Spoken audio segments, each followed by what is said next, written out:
Уважаемые родители, Госавтоинспекция МВД по Республике Татарстан обращает ваше внимание на одну из важнейших тем, как управление транспортными средствами несовершеннолетними.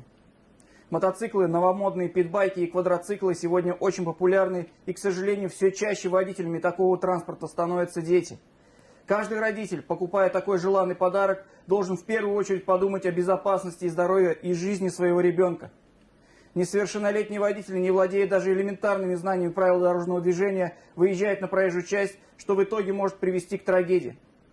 Питбайки, эндуро и кроссовые мотоциклы могут быть заманчивыми, веселыми, но использовать их на дорогах общего пользования не только небезопасно, но и незаконно.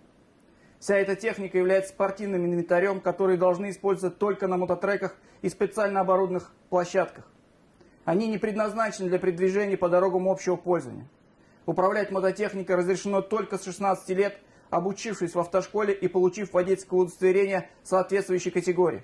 Уважаемые родители, исключите возможность доступа детей к ключам от любых транспортных средств. Запретите управление квадроциклами, питбайками, мопедами, скутерами и мотоциклами без соответствующего на то законного права и навыков вождения. Не допускайте детей к управлению мототранспортом и постоянно контролируйте их местонахождение. Задумайтесь о последствиях, которые могут привести такие опасные игрушки. Ваш контроль – залог их безопасности.